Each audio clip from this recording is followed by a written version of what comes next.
Welcome to the realm of magic and mystery, classic horror and sci-fi. You are now entering the House of the Unusual podcast with your hosts, Eddie and Joe. Welcome, everyone, to House of the Unusual podcast. I'm your host, Joe Pavlansky. With me, as always, is Eddie Guevara. And tonight, again, we have our special guest, the man, the myth, the legend, the mystery, Chuck Caputo. Chuck, what's up, brother? Hey, not too much. It's fantastic being here. It's always a pleasure, guys. Thank you. Definitely happy to have you back, and all of our fans and everybody out in podcast land seems to like you on here. So what me and Eddie are going to do is we're going to pack up. We're going to leave the house and leave everything to you, and you, and we'll just collect the interest as we're sitting on a beach sipping coladas or something. Hey, definitely. I'm already packed up and out the door, man. That's it, Eddie. What's new over at House of the Unusual? Tell you what, man. One of the newest things is kind of like not just new. It just blew my mind. Is when we talk about the legendary Chuck Caputo, I didn't realize how much of a legend he really was. It's in fact, it's more detailed than I thought. I was talking to David Haversat about a day or two ago, and we're talking about because as we know, Chuck has joined the force here, and Chuck has now got his own magic line coming out and all this stuff soon. And well, I was looking up a few things on how to get one of the projects he just recently did, which is one of the best tricks ever. Manufactured and stuff. And the fact that Dave has a couple of trademarks to his name of famous companies, I was contemplating using maybe one of his or just for the manufacturing of the magics. Now, I don't know how it was that David finds a magazine from about 2 years ago, and he sends me a picture, and it's got an article, and lo and behold, the magazine or book, whichever it was, it's called Yankee something, has Chuck Caputo inside. Oh, I'm familiar with that. That's the Yankee Magic Collector. It's up in, I believe, Boston, if I'm not mistaken. Okay, I have a quick question to ask you. Do you have a copy of that magazine, Chuck? I do. I have it in one of my bookshelves. I'd have to look for it, but yes, I do, as a matter of fact. Because I need to get that article. That article is phenomenal. And the thing that blew me away is, Chuck has decided to, not only being the person he is, I guess as a person just beyond real, he's like they say, bigger than life. He decided to let me hold on to a couple of his magic possessions. And one of them are a couple of days ago, I was reading an article. Well, actually, I seen a kind of a show. It's called Oddities, or there was a show on television. I think it's still on, by the way, but it's called Obscura. Absolutely. And the show itself had a page of the weirdest things and stuff out there. And there was a link to a video from John, am I pronounced John Guzman or something like that? The older guy that owns the oh yes, I believe so, yeah. What's his name? You know what? I can't remember, but it possibly might have been John. I can't remember exactly. Yeah, well, anyway, the guy, he's got one device or one particular puppet that was invented by Robert Houdin. The Houdini took his name from back in 1840 something. And anyway, the second part of the show showed a chess player, which anybody who's ever read a book about either automatons, robots, or magic has got to have heard about the chess player, the Turkish chess player that they invented in 1740 something or 1760 something, that supposedly took on a lot of famous people, and this chess player won.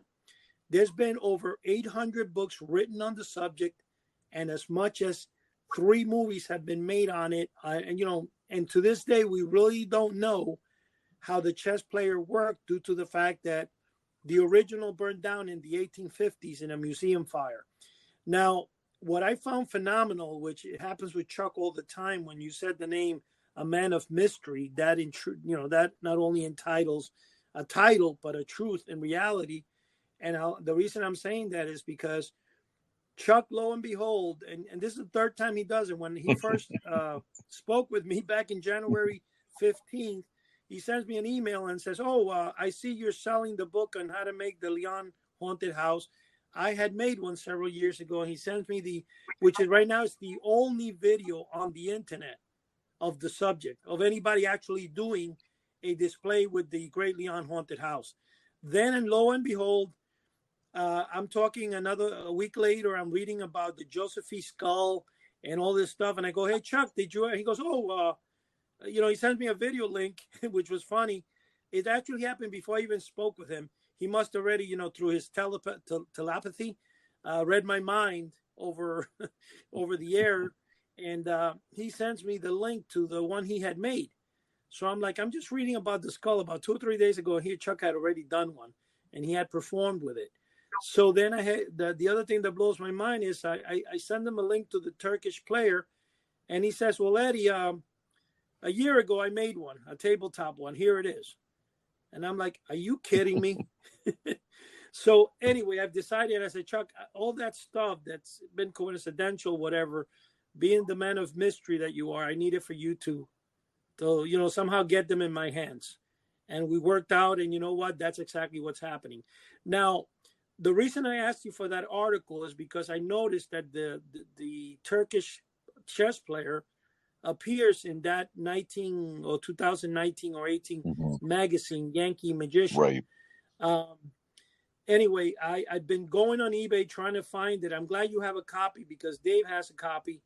And, I need to get it from either or of you guys to really, either scan the article out. It doesn't really matter, if I have the magazine up, but I need the article scanned, and I need it scanned at a very high resolution because that's going to add providence to the actual device you're sending me. Right. And I thought it was phenomenal. So, so the man of mystery continues.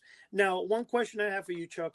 How are you able to mentally read my mind before I even think of things and get them done? I don't know, Eddie. Anyway. It is kind of strange. I don't understand it, but you know what? I love to read, and I read about antique magic props, such as the Josephine talking skull. The Turk was invented by an Austrian, like an inventor. I wouldn't say he's a magician, but his last name was von Kempelen.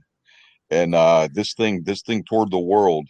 And you know what? It beats this chess player beat people like Ben Franklin. He beat other well-known people at chess, actually. And no one really knows how it works, but this thing was life size, and the cabinet that it sat on, they would open up one door at a time. They would open one door, close it, open the other door to show that it was empty. One major theory is that there was an individual in there he was like an amputee. He didn't have any legs, and he was a master chess player.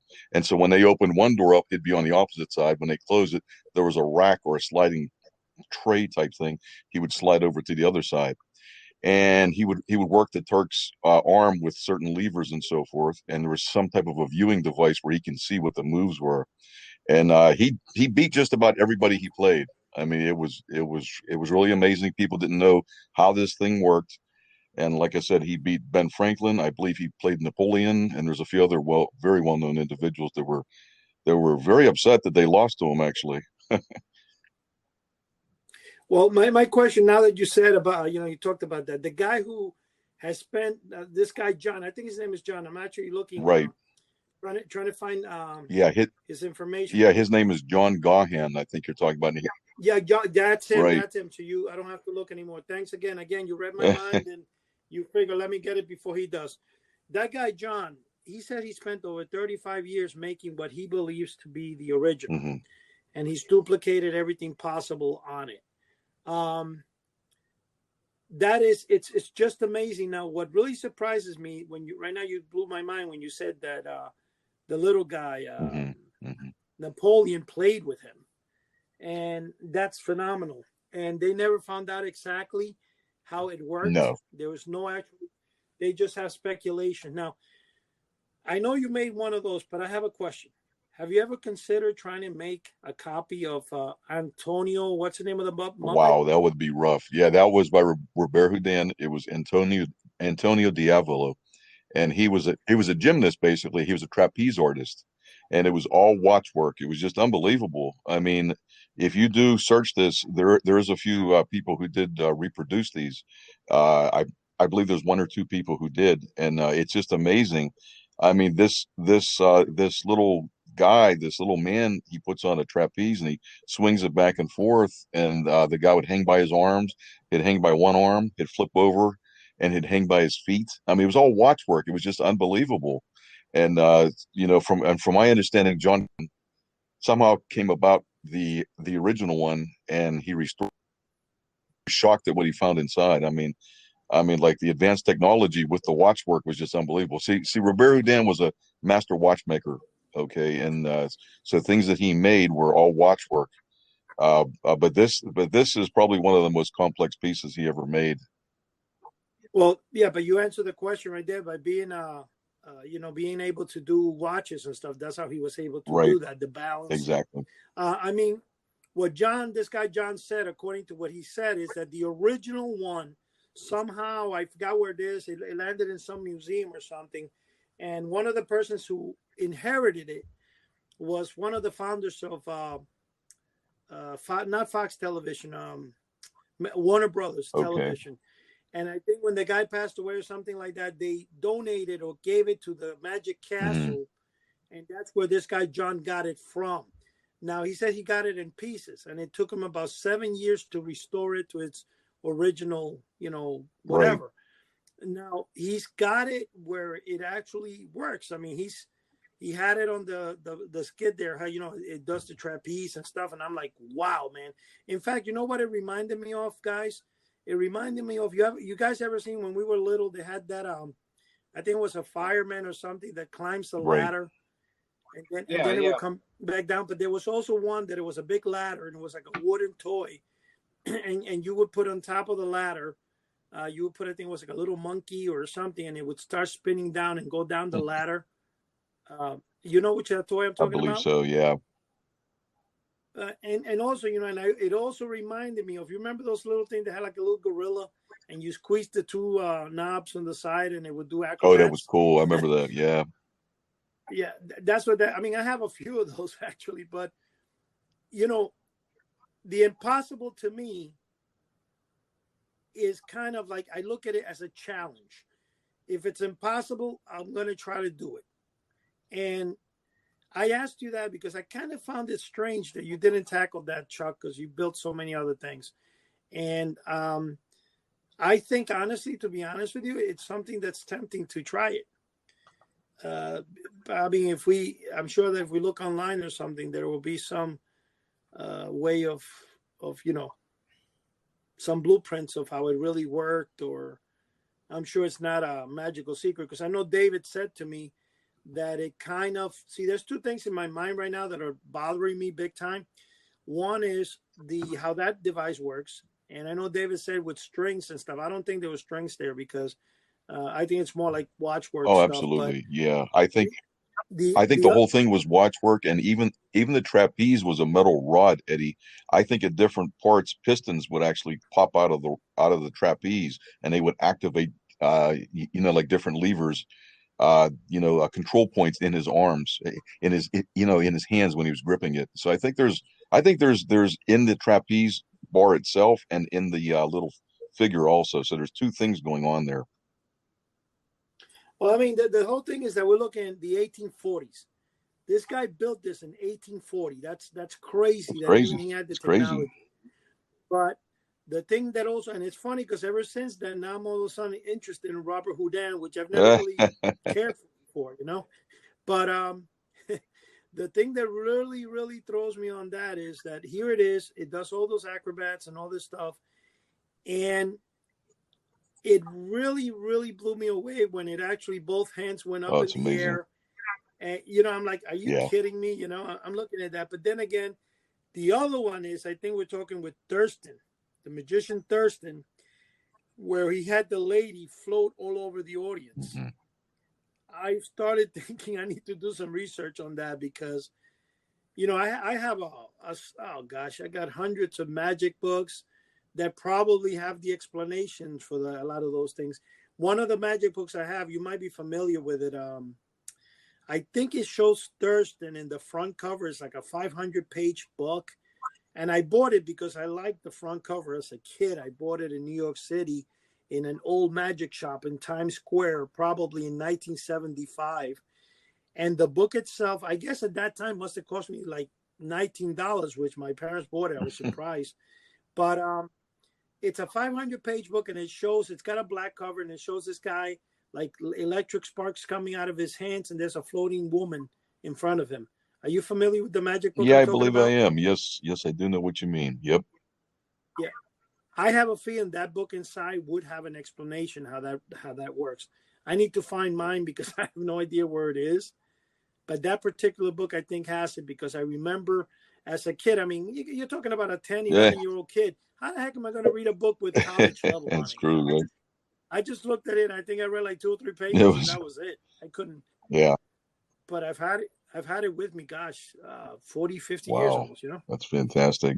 Yeah, you know what? Robert Dan was amazing. I mean, he was way ahead of his time, Eddie. You know, and there was no, small motors to put into things at that time. You know, there was no electronics, so to speak, of it, and in that time era. I mean, they came along much later. So yeah, he used all watchworks. One other item he made is called the pastry chef, and if you search this, I believe John Gauham also either had the original and he rebuilt it or actually made a duplicate of it. I was always fascinated by that. As a matter of fact, I kind of started one of these, but I never finished it. So sometime down the line, I may try to replicate, like a version of it. It won't be the exact same one, but it's a really neat one. If you do search this, you can find it. It's called the Pastry Chef.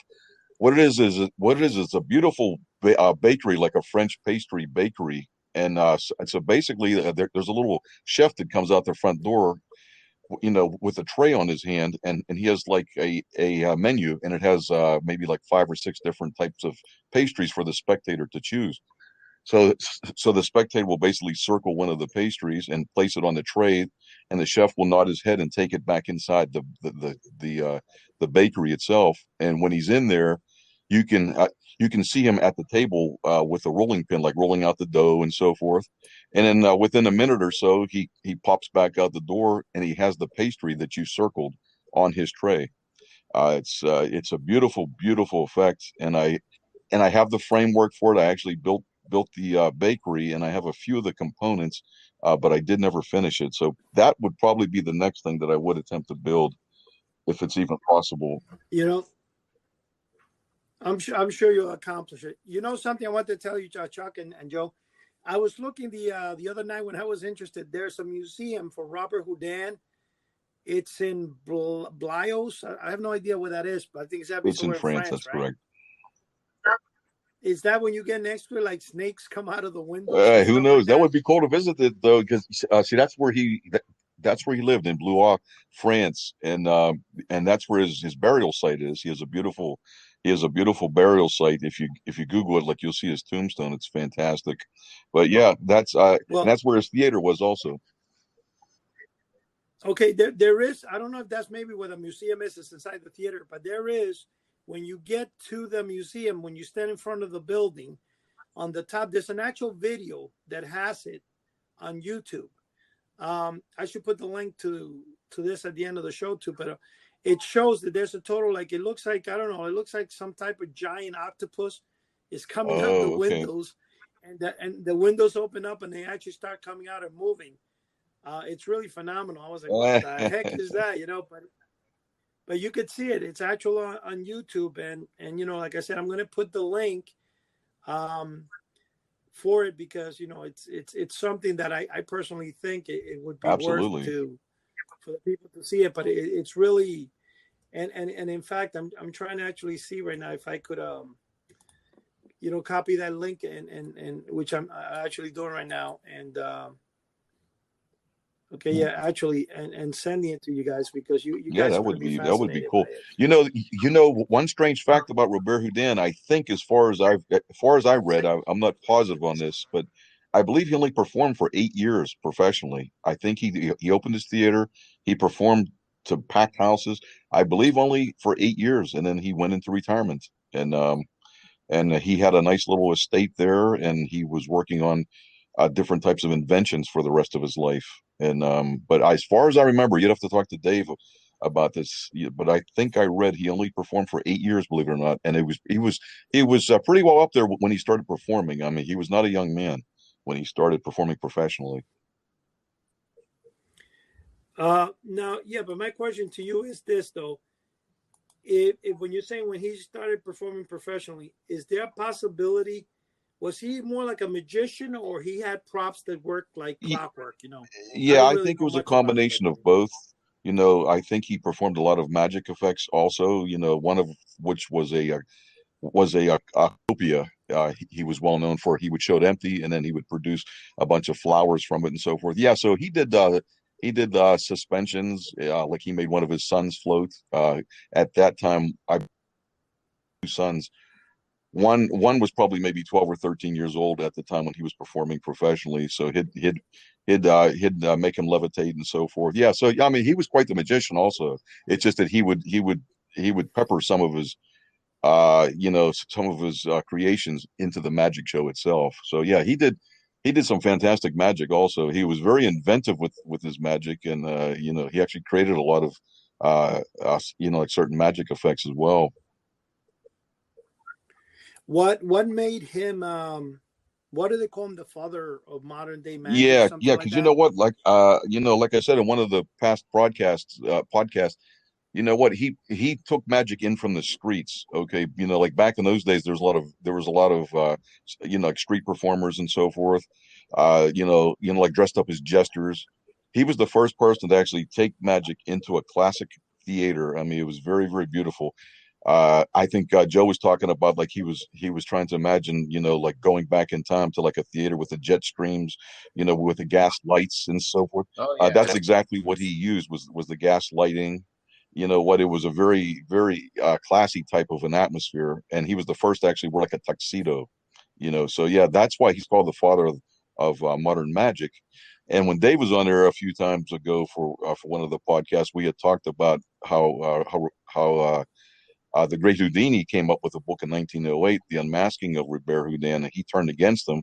And he basically claimed that Houdin did not build these things, that he had a friend of him build these effects, which that's very, very doubtful, because like people that knew Robert Houdin were very, they were pretty much aware of his genius. Well, I could see it's called La Dragon, Les Dragons Masion de la Oh, Valle, okay. which I think that's apparently, I think it was his theater, and it was converted. I was just looking real quick over here, so I was, and it shows a dragon literally comes out of the window. Now, it definitely has to be some type of mechanical, because it actually looks like a big giant Oh, sure. hand, Yeah. or somebody coming out, but it has Robert Houdin's statue right in front of the Hmm. entrance. There's a couple of videos on it. I sent Yeah, you I'll have guys to check a those. link Yeah, a I'll few have to check seconds those ago. out. Oh, But there is no. Then I also noticed that there is another one, which I don't know if this is his, but it's a woman playing a piano, and it has something Robert Houdin on it. I think it's like it's not that big, but it works with, again, clockwork. It has like a music box underneath her dress, and she plays the piano. They're all these automatons that work on. Well, this one says here, the girl says it was created in wow. 1772.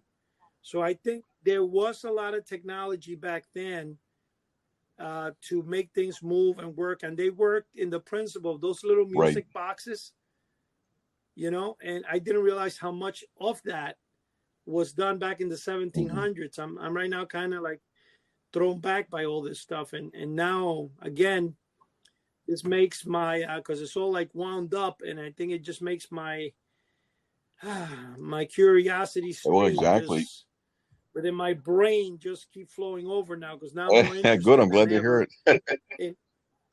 in all this automatons. This I is tell you what, Eddie, I crazy. was always interested.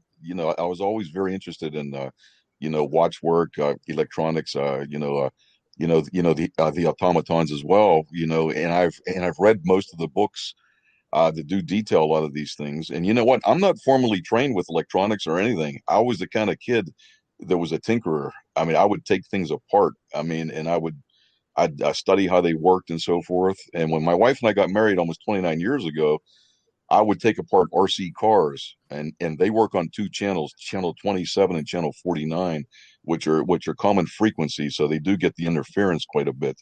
But then I migrated years ago to like to the key fob type of things, which are they're basically encoded where there's no interference and so forth. But I mean, but the things I do, I just basically trial and error. It's just a lot of persistence, a lot of hard work, and so forth. But I've incorporated a lot of these things throughout the years with my magic shows, obviously. So it worked out very well, and I've sold a lot of my effects to different magicians and so forth. So I'm very thankful that it did take off, and it's a lot of fun for me to build these things because it's actually a therapy, like kind of like therapeutic, I guess. Like I said, I've always been interested in things of that nature. Even robotics is a fascinating field. Well, the thing that really kind of I find interesting, the fact is also I was just noticing a lot of the facts. Most of this stuff in the 1700s were done in France. I guess the French had a It leading seems that edge on way. this It seems so. automatons. Yeah, it seems that, yeah, because I noticed a lot of them are from like the same era. Now, I got to be honest, man. All this stuff is just not only fascinating, but it gets me back to the fact what the same thing you did. What I used to do was take apart those robots that they sold in those Chinese stands Sure. around New York. When you went downtown New York City in the 70s, they always had those battery operated robots. And I took apart one or two of them in trying to build my own, but it's just fascinating the Oh, it way is. those things work. But the thing is that there's more fascinating though is that this is where I'm like, how the heck, when you do clockwork stuff, when you do things that are, you're talking about stuff that from the 1700s. What blows my mind is how did they manage to do the precision of those things, those It's spinning amazing. It wheels, really and is. I mean that's crazy. Okay, so you're gonna make the hand move slightly. You gotta have like a lot of know-how in that, man. It It's really is. really It's crazy. fascinating. And there's a lot of different things of that nature out there, Eddie. There was a writing automaton years ago, but I believe that was maybe like in a museum, I think in Philadelphia, and it burned down it actually burned up in the museum. There's a big fire, but that was really I cool. I am aware of that. I know exactly what you're talking about because I see anytime I read books on, and I have no kidding, probably every book ever written on robots in the Wow. 1970s. I have about maybe 47 different books. I have the one from I think his last name is like Right. Hersherman or something like that. There was one is how to build your own radio control robot, how to build your own robot pet, a couple of them, and I purchased them. In fact, I remember when I first went to purchase the first one, I couldn't find it anywhere Hmm. because it was out of print. And there was this little bookstore next to my house that you would go in, and the owner just went on and on until she finally got it for me. Um, but like I said, I went on. Now, of course, on eBay you can You find a can. million other books, but before eBay we talk. But now, Chuck, here's another thing that really kind of surprised me about you too. I'm looking for the information on that Yankee Magic magazine.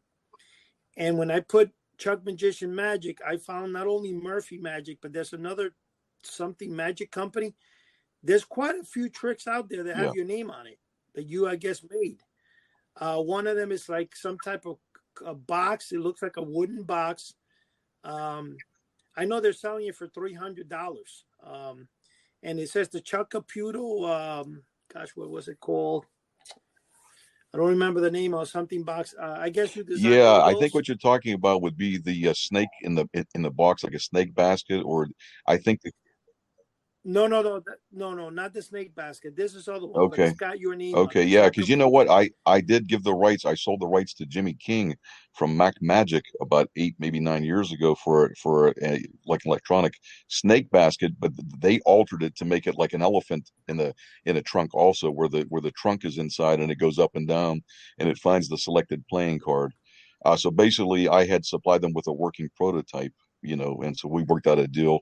Yeah, so they carried that, and then throughout the years, I've built different things, and I wholesale them to to different magic companies. Hocus Pocus in California. I can't think of, there were several other ones that carried a lot of my things also. Yeah, and I see you also had books. You put out a couple of Yeah, you know magic what? books. Way back, This one here, yeah, it's been Spooky about Magic. 19, 20 years. You know what? I basically sold electronic magic for the average Joe is what I called it. And it was volume. So after I wrote the first one, I figured, well, I have a lot more ideas. So I wrote volume 2, 3, and I think it went to 4. And I even came up with a spooky uh, version where like it tells how to build spooky type of electronic magic. And that came out in the early 2000s, maybe 2003, 2004. And they sold very well. I mean, throughout the whole world and everything. And so basically, I just explained and I drew the pictures, just what I was telling you about taking apart or dissecting the RC cars. And so yeah, that worked out very well. Each booklet was about 35 pages, and I can draw pretty good. I went to art school when I was a kid, so I basically did all the illustrations. Well, there is the magic trick I'm talking about is called Oh, Horizo, okay. Yep, H yep, O okay. by Chuck Caputo, and it's sold by Martin Oh, Magic I Collection. forgot all The about guy's that. charging Okay, $295 for that. And then there's another one here called Electronic Close-Up Case by Chuck okay, I forgot Caputo, about that. and it has like a clock. And you also apparently did some stop time ghost Right, clock as right. well. It's got your name on the thing here. It's all over the internet. I'm very Yeah, I forgot all surprised. about that. Yeah, the Horizon was a block trick. It was a beautiful wooden box you open up, and there's 4 different square blocks, like rectangular blocks. They're numbered 1 to 4, and so you could be out of the room or whatever, and a spectator can take out whichever block or blocks they want, and they could close the lid. When you come in, without touching the box, you can still discern what numbered blocks were taken from the box itself. But yeah, yeah, that was at least 15, like at least 15 years ago. That's why I forgot all about it. Yeah, I was also looking at I saw a page on Facebook where you had no beard or anything. You got that long hair. It reminded me of Oh Chico and the man, Man, kind of from the 1970s. yeah, I tell you. But I mean, it's crazy. You gotta. So look at this. Not only is Chuck Caputo a man of mystery, but he's so mysterious, he doesn't even know Yeah, his own self. yeah, I forgot all about that It's stuff. Yeah, I do remember the hair though. I had long. When I'm Italian, and I had very long, wiry hair. And I think I got hair that's waving. No, it's waving goodbye a little bit. I'm 57 years old. But And then there's a video of you demonstrating Mac Magic, and I mean, you're all over the internet. No wonder. I was kind of blown by the fact. See, I put last night another video. I don't know what the amount of hits on it, but the one that you did is already over wow. 4,500 with the demonstration. I think the Okay. unboxing you did, and then we had one which is the I did. I think it's a tour of I call it the House of the Unusual Cave Okay. or Man Cave, and and whatever. So it was getting quite a few hits, but I put hashtag. Of course, after Joe here threw the wrench at me and said, "Hey Eddie, I think you're doing it all wrong. When you put a hashtag, I didn't realize you got to keep all the words together." And I was putting them separate. So I was really, when I put Chuck, it was actually pointing out to Oh, a thing called Chuck, not to like our site and stuff. Well, look at this. As of last night, 19 hours ago, the main video called Hidden Treasures, House of the Unusual takes you on a tour into the unknown. Hashtag Chuck Caputo Magic. It's at 397 wow. views in That's 19 great. hours. So I think we found and I actually used for the thumbnail. I used one of the original Robert Houdin posters, the one that it says he's in the Devil's Castle or something castle. You know which one I'm talking about? It has like a Yeah, I flying believe witch. so. Uh-huh. It's a really That's a nice nice. poster. In fact, I got to definitely put that in our collection so we can Yeah, sell that. It's a that's a really, really beautiful nice poster. poster. It's phenomenal. And now, according to the unboxing Chuck Caputo video, is right now at 4,230 Wow. views. It's really very interesting. Joe, you've been quiet, Joe. What's up, brother?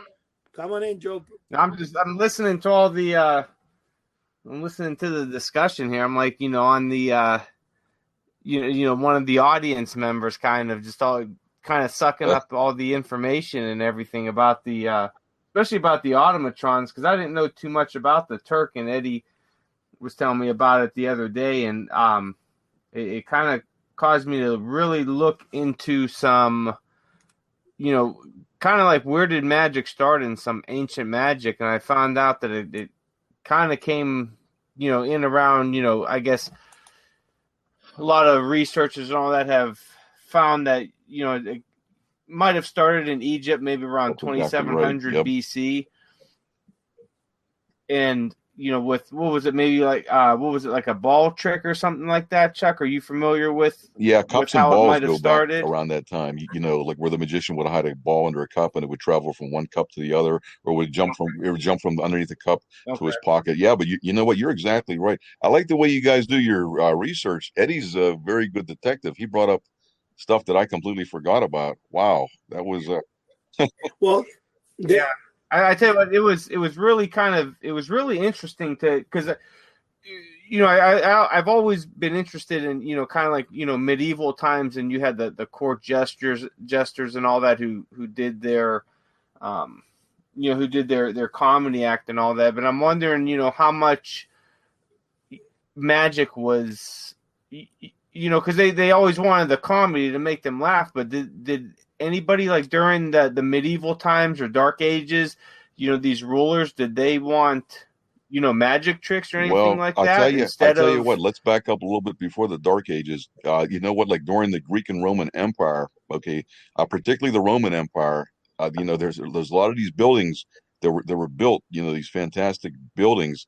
And you know what, basically they were designed to actually scare the people that come in.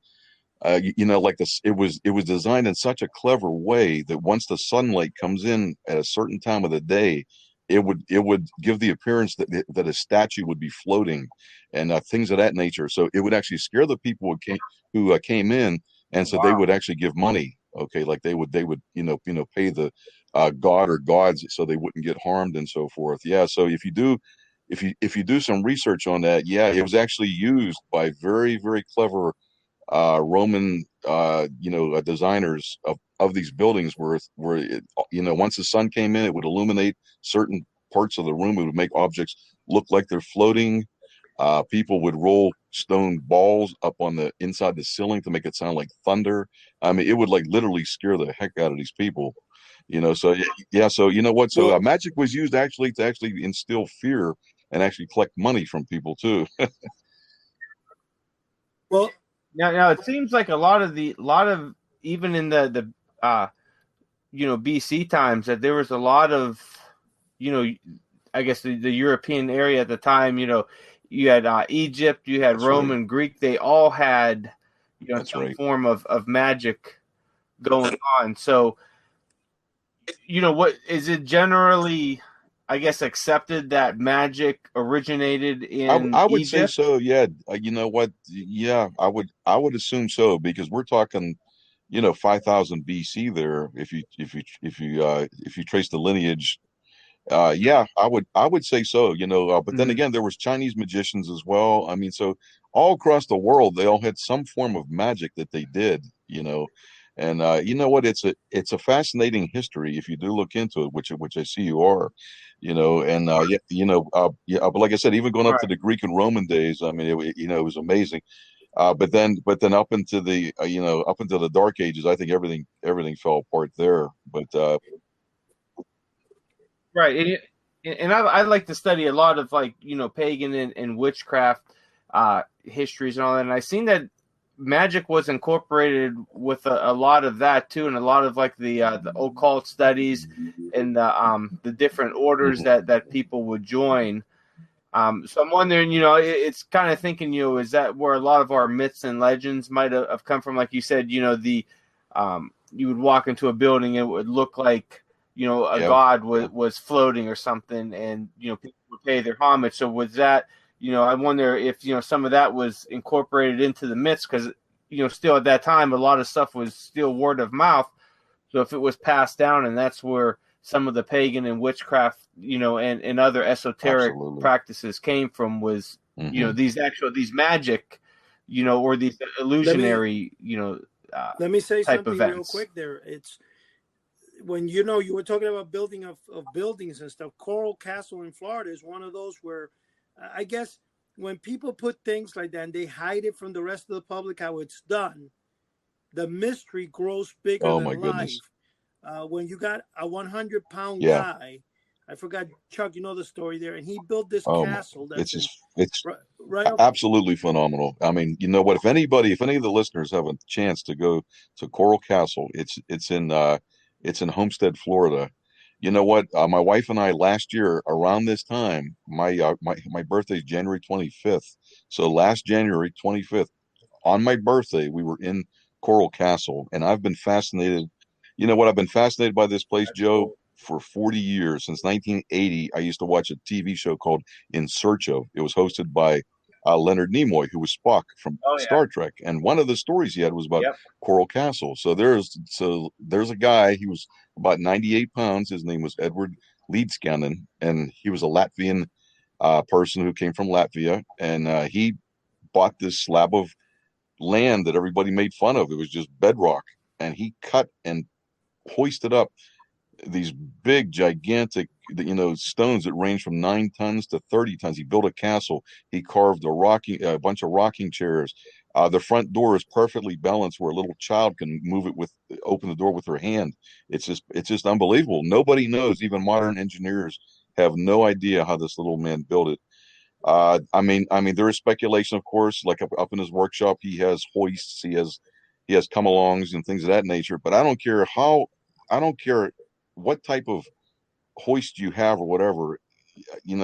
One man that weighs under 100 pounds is not going to generate enough force to hoist up a 30-ton piece of Right. Yeah. coral. It's just not going to happen.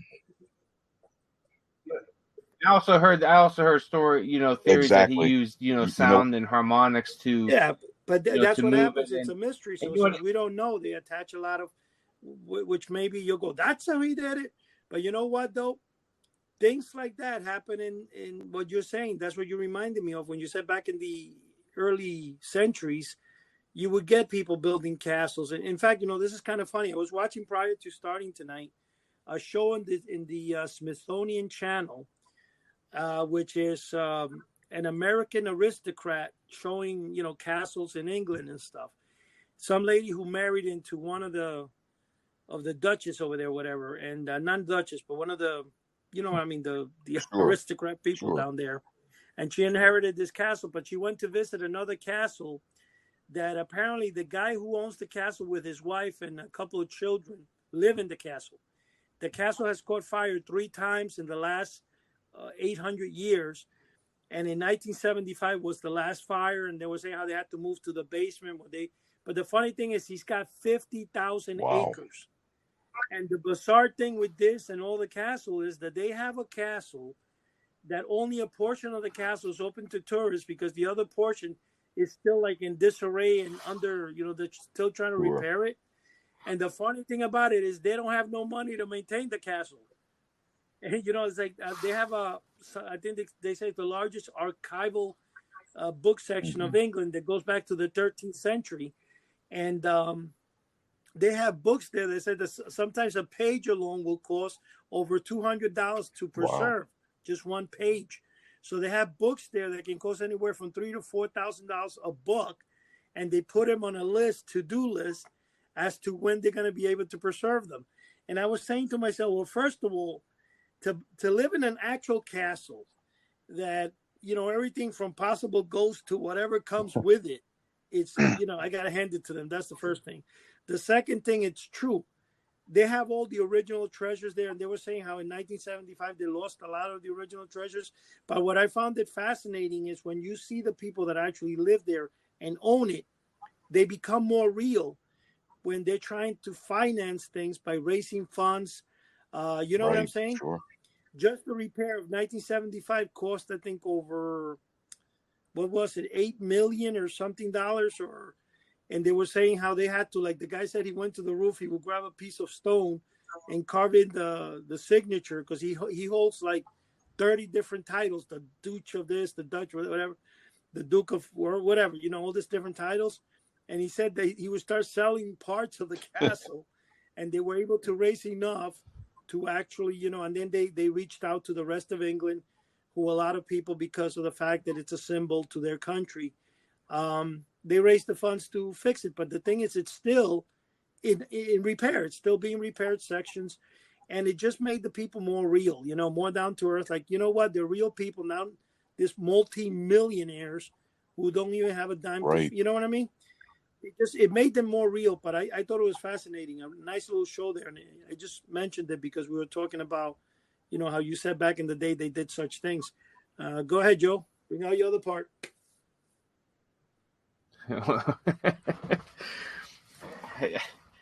There's just, I mean, it's always finding something to research and think about. I mean, it's always something, and you know, Joe, and were you speechless you know, for a second there? You know, I'm trying to think. There was something I was thinking I wanted to ask Chuck last night, and I no, it's totally like left my head. And you know, and once the podcast's over, I'll think about it. And it was something to do with ancient. I think you were talking about that. We were going to talk about the influences of what happened, those magic during the old days. How would it have influenced us modern day people, magicians and stuff throughout the ages? Wasn't that the question? Yeah, but there was something. It was the what do you call it? Mm-hmm. I guess the Hindu rope trick. Right. You know what? I've always been fascinated by that, and when I was, you know, kind of researching into the ancient magic and all of that, and I ran across again the Hindu rope trick, and I seen some videos on YouTube of people trying to, you know, people explaining, you know, how it's done and all that, but can you give us a little bit more background on the Hindu rope trick? Because I guess it's one of the more popular ones that goes. You know back, what, the Hindu rope far. trick is a staple of magic, and there's been different performers who have performed this. You know, basically what it is a basket that you open up, and there's a large rope in there, and you throw it up in the air, and it sticks, it stands, so it stays straight. And you get a little boy assistant that helps you. Now, you know, so this originated in India, obviously. So the little boy is dressed in the Indian attire, you know, with baggy pants and a vest and so forth, almost like a genie. And he basically gets on the rope and he climbs all the way up, and then a big puff of smoke appears, and he just disappears, and the rope drops back down into the basket. And yeah, so there's been different versions of it, but they're really old. I mean, the things I've read about it, nobody really knows exactly what the methods were that some of these magicians used. So yeah, that's a very mysterious trick. I mean, and it goes back many years. I've read. I have a little. No, I have a little. Oh, go ahead, of Eddie. the Indian rope trick, and I'll tell you really quick what it is and what it was, if you don't mind. Unless you wanna, I got 2 seconds. You go ahead. You talk first, Joe. Well, no, go ahead. I think I'm going to add to what Chuck had to say. There's a book by Peter Lamont. It's called The Indian Rope Trick, The Rise of the Indian Rope Trick. And it's entitled How a Spectacular Hoax Became History. And now what it is that the Indian rope trick, even though magicians have tried to reproduce it for ages and they've had their own versions, the actual completed trick is when the kid goes up into the air, he disappears. And then supposedly the magician climbs the rope after him, and then the pieces of the kid fall down to the floor. So in other words, he cuts him in pieces, the head, the arms. And then when it's all in pieces, the magician comes back down the rope. He covers the kid up, and then lo and behold, the kid is all in one piece. Okay. Apparently, the way I was reading that book from Peter Lamont, which was put out, I think, back in, I don't know the exact time of publication. I'm actually holding the book. I have 2 copies of this book. As I was reading it, it started back in the early centuries when some guy was kind of like P.T. Barnum. He was able to convince a bunch of people that were inside now this book was published in 2004. He was able to convince a bunch of people that they had just experienced the Indian rope trick. And it was basically a hoax, but it throughout the ages, it became a legend. And this book really explains the origination of the trick, how it was done, what cost all the magicians in the world to keep searching to try to do it. But it is, like Chuck said, it's probably the most sought after, most mysterious trick in magic. Yeah, definitely. Yeah, because I've seen a lot of old paintings and all that of it, and it's usually somebody outside with the kid climbing up into a cloud or something. And it always kind of amazed me, and it didn't seem like there's a lot of illusion and unexpected and unexplained stuff in magic, but if you're standing in a group of people and this kid's only going up 20 feet or something and disappearing in a cloud and the rope comes down, there has to be something more to that. And in my mind is that there had to be something less to it, because it didn't seem probable, even through illusion or anything, that this could be done with a group of people. I'm going to try to see if I can get a copy of the book to you guys, because I do have, like I said, 2 copies. And I'm going to tell you guys one thing about this. This book is phenomenal. It really explained a lot. I started reading, haven't finished it. That's why I can't really put out much information. But I guess it teaches how a modern day, not a charlatan, but a modern day P.T. Barnum can convince the general population of a lot. In fact, if you guys haven't seen Penn and Teller travel to India in one of their episodes, it's like a 2-hour episode where they traveled to India, stayed there for like 3-4 weeks in search of the Indian rope trick. Okay. And that was, I saw that. That was really, but at the end of the day, actually the conclusion, I think, was, if I'm correct, I could be wrong in this, the conclusion was that it was a hoax, and apparently that somehow it rolled the exactly right. of time and became, reality. And having said that, not to change the conversation, but Chuck, I wanted to ask you concerning another magic trick that's named to you. It's a piece of wood, and it has 1, 2, 3 on it, and it has like 3 little cups and 3 round wooden balls on top. One dark wood, the other one light wood, and the other one totally blue. You remember that one? Wow, I'm trying to think, Eddie. I actually don't. I'm drawing a blank. It's from what is the same Merch Magic, whatever it is, and it's got your name on it, the Caputo, whatever. Now I lost the title to it, but it's by a Martin Magic Collection. Okay, is it 3 is it 3 balls, 3 round? Oh, okay, yeah, that's a version of Mento Match is what I called it. The original version is called Colorama, and basically it's 3 different colored balls that are placed on a little stand, and each of the balls are placed in front of a number. There's a number 1, 2, and 3, and you basically tell the spectator to move the balls around wherever they want, and without you even looking, you can tell what the positioning of the balls are. It's a very clever principle. It's not electronic, but it does take some thought. You have to have a clear mind to do this. And the thing that's funny about this effect is I explained it like at different lectures how to do this to different magicians, and they still didn't understand it. It's actually kind of difficult to learn, and I'd say that even if you explain it to somebody, probably about 90% of the people will not comprehend it. It's a very unusual effect. Yeah. That's what I tell you what, Chuck, I've watched, sometimes I'll dig down the rabbit hole of YouTube and watch some of these shows on how it's like Magic Explained and all that. Where they'll go through they'll show you the trick and then they'll explain. And I tell you what, it is. I like, sometimes I gotta smack my forehead. It's like sometimes it's so easy. Like when they explain it, it's the concept is so easy on how it's done, and then and it just goes to show how easily, we're tricked.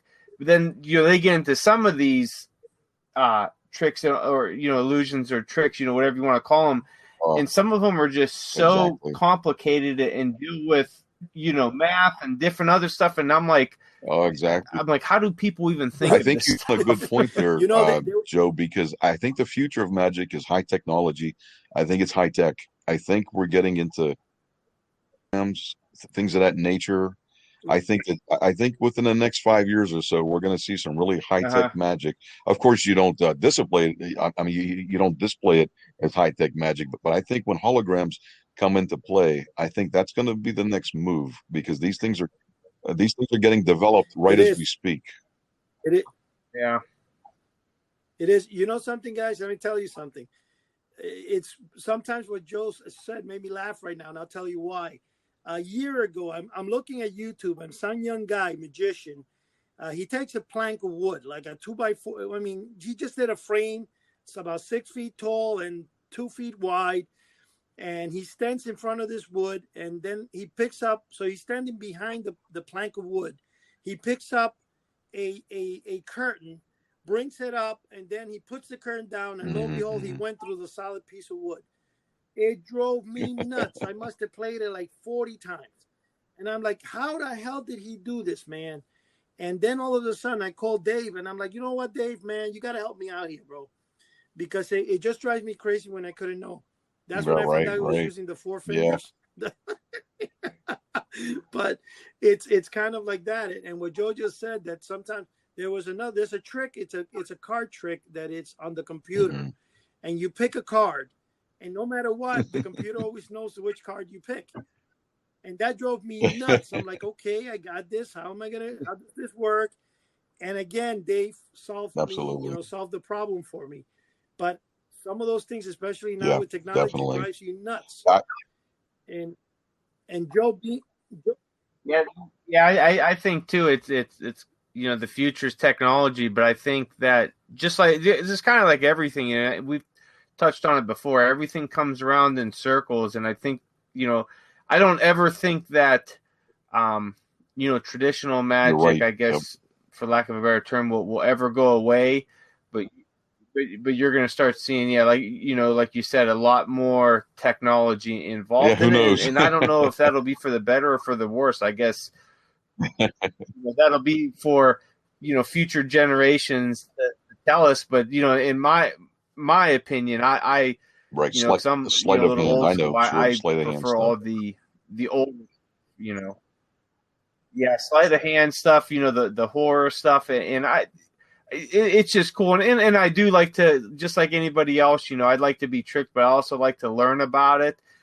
And it's not just for to kind of say, oh, now I know how it's done, but I kind of like to know why it was done this way, and are you tricking my brain? Are you tricking my senses, or is there some type of math to it that I don't know about? So it's kind of like the learning process too. And some of them I just don't want to learn, because I just want to stay amazed to it. And I'm like Eddie.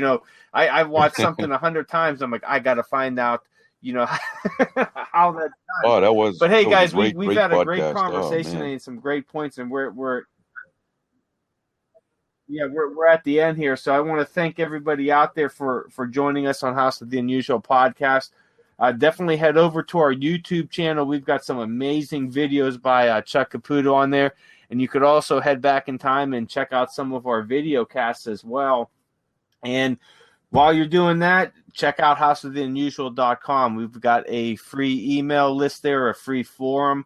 Sign up, and you could stay up to date with, what we're doing. You could give us some show ideas, meet some like-minded people, and we are just a growing community of just individuals who love this stuff, who love magic, horror, sci-fi, mail-order novelties. And if you want to be a guest on the show, send us an email or let us know on one of the forums on the webpage, and tell us what you'd like to talk about and why you'd like to be on. We're always looking for different types of discussions. So with that said, Chuck, thank you for stopping so much by for again. having me. It's I always a appreciate great it. conversation having you. Eddie, thank you for absolutely. Eddie, thank you for stopping by. Always full of information for everybody out there. And again, want to thank everybody for listening to us. Find us on your favorite platform. Give us a good review and support us any way possible so that we could keep doing this and bringing you quality thank you. discussions every Bye-bye. week. So thanks, Take care, guys. guys. Talk to you soon.